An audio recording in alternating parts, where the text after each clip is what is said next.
Ah, smart water. Pure, crisp taste. That's really good water. It's the kind of water that says, I have my life together. I do feel more sophisticated. Smart water. For those with a taste for taste. Grab yours today. Meta AI is the personal AI to help you with whatever you need. Plus, it meets you where you are. Not only is Meta AI now an app, but it's also on the apps you already know and love. Facebook, Instagram, WhatsApp, and Messenger. Plus the Ray-Ban Meta glasses. It's easy to access wherever you are. So whether you're talking or texting, Meta AI is convenient to use throughout your day. Experience our newest AI that's tailored to you by downloading the Meta AI app. Try the Meta AI app today on the Apple App Store and Google Play.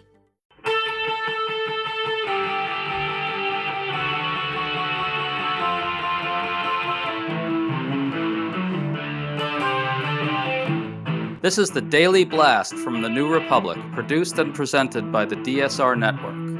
I'm your host, Greg Sargent.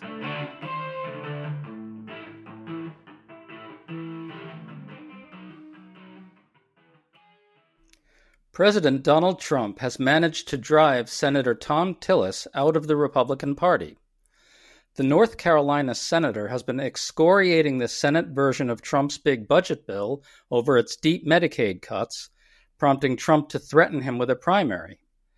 Tillis reacted to that by announcing his retirement and continuing to speak out against the bill. It's quite a telling moment. Daring to utter the truth about Trump's policies apparently is now enough to get you pushed out of the GOP. Yet in key ways, this is already backfiring for Trump. It means the Senate may be more in play for Democrats, and that hasn't shut Tillis up. Quite the opposite. We're talking today about all of this with Timothy Noah, a staff writer at the New Republic and author of a good new piece on the epic lying that Republicans are employing to sell Trump's budget bill. Tim, thanks for coming on. Thanks for having me. So let's start with the reason Tillis got so angry. The Senate version of the budget bill is even worse than the House version. According to various analyses, in addition to adding $3.3 trillion to the national debt, the bill would result in over 11 million more Americans losing health insurance by 2034. It would cut $1 trillion from Medicaid. Tim, can you put the magnitude of that cut in context and explain it? It's the biggest cut there's ever been to Medicaid. It's about an 18% cut. And of course, the Republicans are running around saying it's not a cut at all, which is one of many lies they're telling about this bill. The Congressional Budget Office would beg to differ. They say that they're cutting close to $1 trillion out of Medicaid, and that there will be drastic reduction in those enrolled. Yeah, and the big reason for this discrepancy in opinions is that the Republican bill heaps a lot of work requirements and other bureaucratic impediments to getting Medicaid on recipients. And so Republicans just call that strengthening the bill because they say it's just going after fraud. But the whole point of those things is to get people to get off the program. That's why Republicans are able to point to it and call it, quote unquote, savings to begin with, right? Right. They don't actually give a damn whether anybody actually gets a job. They just want to get people off the rolls, and throwing sand in the gears is a time-honored way to do it, specifically with work requirements. It works pretty well when you do it to food stamps, too. And, you know, the budget analysts know this, and so they make their calculations accordingly. Absolutely. So Tillis got furious about this because it's going to mean hundreds of thousands of people in his home state of North Carolina losing health coverage. On Sunday, he shouted the following on the Senate floor, quote, "What do I tell 663,000 people in 2 years or 3 years when President Trump breaks his promise by pushing them off of Medicaid?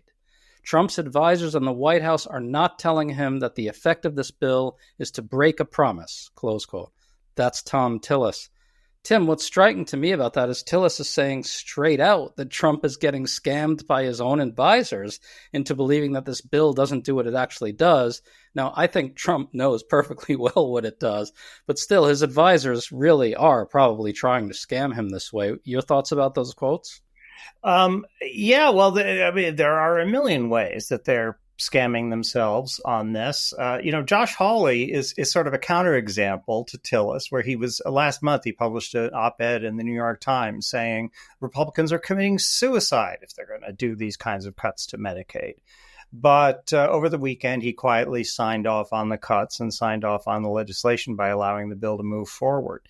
I don't think it's any great secret to Trump or anybody else that they are cutting the hell out of both Medicaid and food stamps, which they're cutting 20%, the largest cut ever made to food stamps as well. And it's kind of a neat trick. They are committing unprecedented cuts to the social safety net, and at the same time, more than doubling the deficit. That's kind of hard to do at the same time. They really want those tax cuts for the rich a lot, Tim. Yes, and they are pretending that they've even changed their accounting method. In effect, they are saying whenever we Republicans tell you that a tax cut is temporary, it's not temporary, it's permanent. To stay up to date on all the news that you need to know, there's no better place than right here on the DSR Network. And there's no better way to enjoy the DSR Network than by becoming a member. Members enjoy an ad-free listening experience, access to our Discord community, exclusive content, and more. Use code DSR2025 for a 40% off discount on sign-up at thedsrnetwork.com/buy. That's code DSR2025 at thedsrnetwork.com/buy. Thank you, and enjoy the show.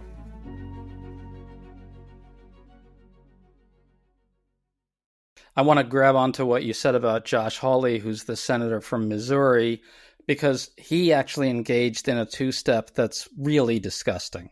As you say, he wrote a New York Times op-ed, Hawley did, saying, Trump, you must not cut Medicaid. It will screw your own voters. Working class people did not vote for you, Donald Trump, for you to cut Medicaid. Our voters, working class voters, rely on these programs. Great, right? It's great to hear that from a Republican, and it actually caused Josh Hawley to stand out. But you could kind of tell that he was heading towards a bullshit sort of conclusion to all this, because he was also saying, well, work requirements are probably okay. And then, of course, at the end, he was saying those aren't cuts. He was simultaneously arguing that the work requirements aren't cuts. And he was saying that because they poll well, although they tend not to poll well after if the people conducting the poll explain that the majority of people on Medicaid already have jobs. Well, that's the critical point to all this, and that's really kind of the throbbing core of the lie, of the scam that both Trump and Hawley are up to here. They say, we would never cut Medicaid because we know that our own voters would hate it, and that snookers pundits into saying, wow, these Republicans are really different from other Republicans. They're really trying to turn the Republican Party into a working class party. But then out of the other side of their mouths, they say something like, we're only going to implement work requirements, which aren't really a cut.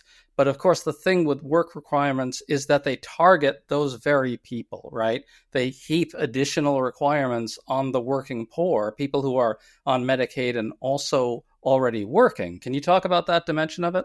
Yeah, they're counting on a certain amount of sort of false positives, and in the the procedure of verifying that people work. It's going to get gummed up. It's going to be done badly. They're not going to give enough funding to the bureaucrats who are supposed to enforce these new provisions. So it'll be done badly. And that's, Thomas Frank wrote a book, about 20 years ago, maybe less, called The Wrecking Crew, that basically its argument was the Republican game plan is you make government inefficient as much as you can, and that way you can reduce funding for it.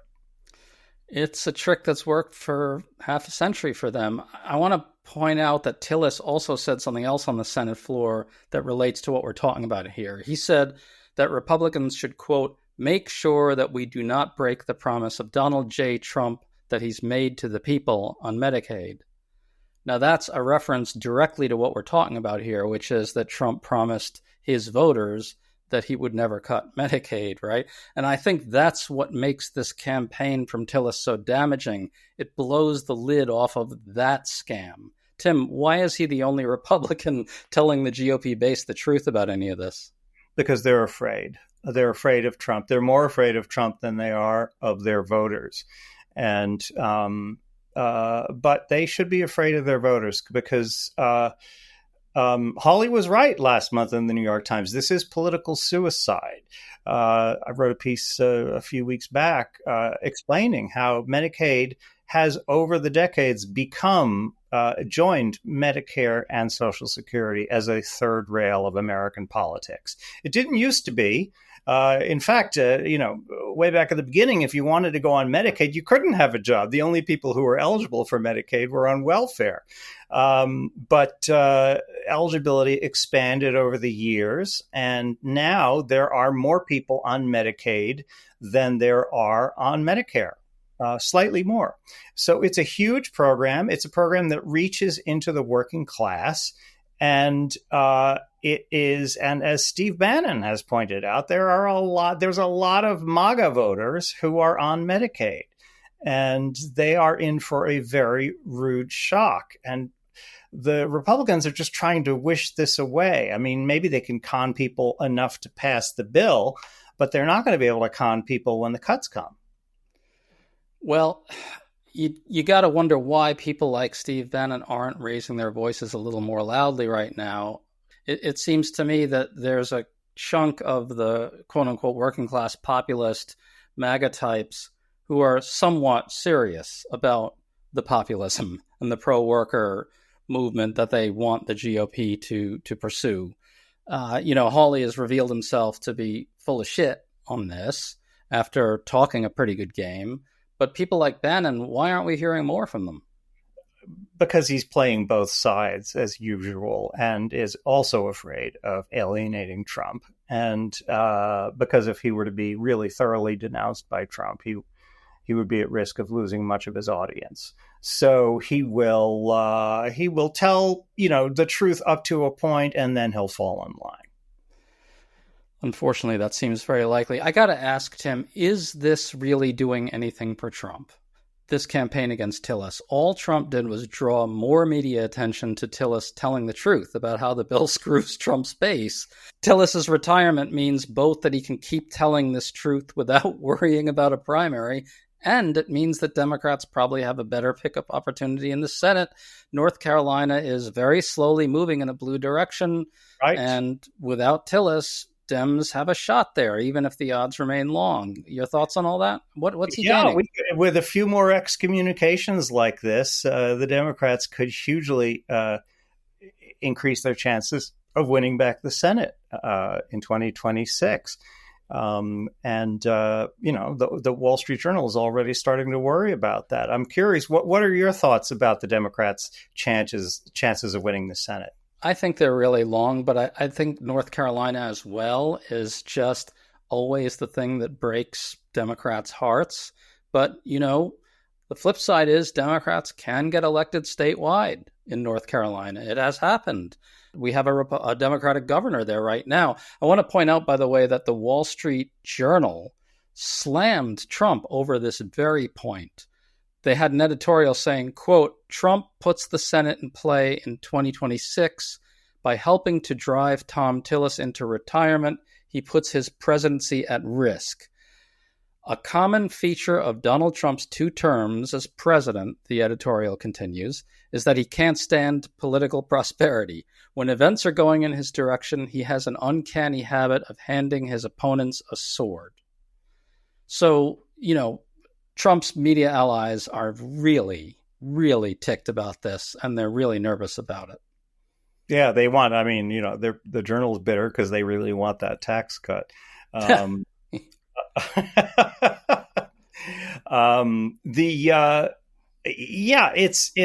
Trump is, sort of, people are always talking about how smart Trump is politically, and I've never thought he was especially smart. I think he has certain kind of animal instincts about how to rile the crowd in the moment, but he has no capability as a long-term strategist, none. What do you think happens in the long run here? It sure looks to me like this bill passes. I think the bill will pass, and I think it will be suicide for the Republicans, just like Hawley wrote in the New York Times. I wrote it before Hawley did. It's insane. It is so self-destructive. Again, another way of describing the magnitude of this accomplishment is that they are alienating both MAGA voters and the bond markets, because they are also, the bond markets aren't going to be fooled by the funky accounting that the Republicans have adopted for this. The bond markets will recognize that they are talking about more than doubling the current deficit, which the bond markets are already apoplectic about. It certainly seems like a bizarre strategy. Just to wrap this up, you sometimes hear it said that Trump and Republicans are doing these incredibly unpopular policies because they don't really expect to face a real election ever again. I don't think that's what's actually going on here. And I want to run this by you. I think what's going on with Trump and Republicans is that they think, in some sense, they have kind of broken the pattern of American politics, that Trump is some kind of exception to typical political cycles. And I can kind of see why they think that, because of Trump's really remarkable comeback. But the bottom line is, I think the underlying patterns of politics do reassert themselves and are reasserting themselves. Trump is very unpopular already. Opinion is proving to be thermostatic on issues like immigration, which he was supposed to be invincible on. He's now unpopular on that. And I think in the midterms, we're going to see something potentially typical of a midterm, right? In 2018, the last time Trump was in the White House, his effort to repeal Obamacare and his enormous tax cut for the rich led to a massive Democratic win in 2018. And I think that pattern could reassert itself. What do you think? I think it could. And if it's big enough, we might start to talk about the possibility of Trump being removed from office, because, by the end of his first week in office, he'd already committed enough impeachable offenses to be removed. And but it takes a Democratic Congress to get the job done. And they need a lot of votes in the Senate to convict. But the way he's going, alienating members of his own party, I don't rule anything out. Yeah, well, I certainly hope you're right. I don't know if I'm that optimistic. I think the House looks very gettable for Democrats. The Senate still seems very tough to me. It's hard. It's hard, although, in 2006, just to talk about patterns in politics reasserting themselves, nobody expected Democrats to win both the House and the Senate. At the very least, the Senate was considered a serious long shot. And by the way, I want to remind people that 2 years earlier, in 2004, George W. Bush looked absolutely invincible after having gotten reelected. He looked as if he was totally untouchable. It looked as if his lock on public opinion was unbreakable, very similar to the sort of set of despairing emotions that I think people had after Trump won. But then the incompetence, the failures of governance eroded Bush's popularity. And 2 years later, Dems won both houses. So talk about typical patterns reasserting themselves, right? Things turn fast. I mean, it was also true of George H.W. Bush, where, after, the Persian Gulf War, he was absolutely unbeatable. I remember I was working at the Wall Street Journal at the time, and Al Hunt, the bureau chief, had a meeting where he called all the sort of political reporters together and apologized to us that we were going to have this boring assignment of covering the 1992 election, because it was obvious that George H.W. Bush was going to win a second term. Well, old fuddy-duddies like us know that these things turn fast. So, Tim, you seem somewhat optimistic. Can you give us a closing optimistic message? Yeah, I think that I've thought from the beginning that Trump is on a path of self-destruction, and the Republican Party is on a path of self-destruction. And I don't know exactly how it plays out, but he's alienating everybody, including his own base, and he just has no sense of strategy. He also has no impulse control. And when you look at the Republicans in Congress, I mean, how many of those guys can stand the sight of Trump, really? I mean, they all pretend to love him now, but his support among Republicans is a quarter inch deep. So all of these things could work out in interesting ways. I have not given up hope that Trump will be, one way or another, be ousted from office within 4 years. And if that doesn't happen, what happens here? Democrats potentially win the House, but not the Senate next year.